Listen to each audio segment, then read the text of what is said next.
दोस्तों, आप सभी का स्वागत है मेरे YouTube channel pharmacy with Shabab AWS में। आज हम पढ़ेंगे स्कोप ऑफ फिजियोलॉजी।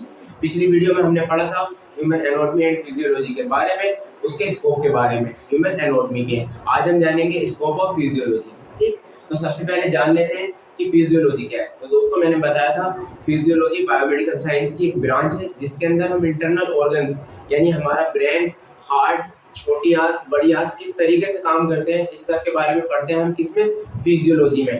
ठीक, अब नेक्स्ट टॉपिक है हमारा स्कोप ऑफ फिजियोलॉजी। क्या है स्कोप ऑफ फिजियोलॉजी? तो दोस्तों, फिजियोलॉजी में जिस तरीके से ह्यूमन एनाटॉमी बहुत सारी ब्रांचों में डिवाइड है, ठीक उसी तरीके से फिजियोलॉजी भी कुछ ब्रांचों में बटी हुई है, कुछ शाखाओं में बटी हुई है। उन ब्रांचों को ही हम स्कोप ऑफ फिजियोलॉजी में पढ़ते हैं। ठीक, तो पहली ब्रांच क्या है? Cell physiology. ब्रांच फिजियोलॉजी, इसमें हम cell functions, working principle, interaction of cells with each other. सबसे पहले जान लेते हैं कि सेल क्या है। सेल हमारे शरीर की सबसे छोटी इकाई है। हमारा शरीर बहुत सारी सेल से मिलकर बना है। ठीक, तो सेल किस तरीके से, उनका समूह क्या है, किस तरीके से वर्क कर रही है और किस तरीके से एक दूसरे के साथ जुड़ी हुई है, इस सब के बारे में पढ़ते हैं किसमें, सेल फिजियोलॉजी के बारे में। दोस्तों, ये सेल का डायग्राम है, कोशिका का एक डायग्राम है। और जब हम सेल यानी कोशिका का चैप्टर पढ़ेंगे तो मैं उसको और अच्छे से बताने की आपको कोशिश करूंगा। ठीक, दूसरा एंडोक्राइनोलॉजी ब्रांच है फिजियोलॉजी की।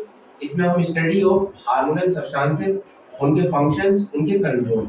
सबसे पहले हमें पता होना चाहिए हार्मोनल सब्सटेंसेस क्या होते हैं। हार्मोनल सब्सटेंसेस ऐसे केमिकल्स होते हैं जो हमारी बॉडी में प्रोड्यूस होकर हमारी बॉडी को की बहुत सारी प्रोसेस में भाग लेते हैं और हमारी बॉडी को कंट्रोल करने का काम करते हैं। ठीक, उन्हीं को हम क्या कहते हैं, हार्मोन्स कहते हैं। अब हार्मोन्स का फंक्शन क्या है, किस तरीके से वर्क कर रहे हैं, किस तरीके से हमारी बॉडी पर कंट्रोल कर रहे हैं, इस सब के बारे में पढ़ते हैं हम किसमें, एंडोक्राइनोलॉजी में। ठीक, उसका एक केमिकल स्ट्रक्चर है किसका, ये एड्रेनालिन हार्मोन का। तो हार्मोन कुछ इस तरीके का होता है, उसका स्ट्रक्चर है केमिकल स्ट्रक्चर। ठीक, तीसरा न्यूरोफिजियोलॉजी। न्यूरोफिजियोलॉजी को जानने से पहले हमें पता होना चाहिए कि नर्व सेल क्या है। तो दोस्तों, नर्व सेल यानी तंत्रिका कोशिका, ये तंत्रिका कोशिका यानी नर्व सेल का डायग्राम है। नर्व सेल एक ऐसी सेल होती है जो हमारी बॉडी में मैसेज यानी संदेश पहुंचाने का काम करती है हमारे ब्रेन तक। ठीक, उसको नर्व सेल या तंत्रिका कोशिका कहते हैं। अब इसमें क्या होता है, अब नर्व सेल की स्टडी, उसका फंक्शंस, उसका वर्किंग प्रिंसिपल हम जिस ब्रांच के अंदर पढ़ते हैं उसको क्या कहते हैं, न्यूरोफिजियोलॉजी कहते हैं। ठीक, अब जो नर्व सेल है एक मैसेज पहुंचाने का काम कर रही है, एक संदेश पहुंचाने का काम कर रही है किसको, ब्रेन को, इसलिए उसको क्या कहते हैं, मैसेंजर फिजियोलॉजी कहते हैं। ठीक, तो दोस्तों आपको नोट करके लिखना है, ये सिर्फ एक समझाने का और बताने का तरीका है। आप इसका स्क्रीनशॉट लें, तब तक और ब्रांच है इसके बाद। ठीक, अब नेक्स्ट क्या है, इम्यूनोलॉजी। इम्यूनोलॉजी एक ब्रांच है किसकी, फिजियोलॉजी की। इसमें defence mechanism of body against disease and positive agent, यानी हमारे इम्यून सिस्टम के अंदर कितनी पावर है किसके खिलाफ, यानी डिसीज के लड़ने के खिलाफ। अब डिसीज किससे होगा, किसी भी पॉजिटिव एजेंट से होगा। ठीक, यानी वायरस, बैक्टीरिया वायरस से लड़ने की क्षमता यानी इम्यून सिस्टम हमारा, उस सब के बारे में हम स्टडी करते हैं किसमें, इम्यूनोलॉजी में। यानी इम्यूनोलॉजी ब्रांच है फिजियोलॉजी की, जिसमें हम डिफेंस मैकेनिज्म ऑफ बॉडी के बारे में पढ़ते हैं जो कि लड़ता है डिसीज के पॉजिटिव एजेंट्स के अगेंस्ट। ठीक, नेक्स्ट कार्डियोवास्कुलर फिजियोलॉजी।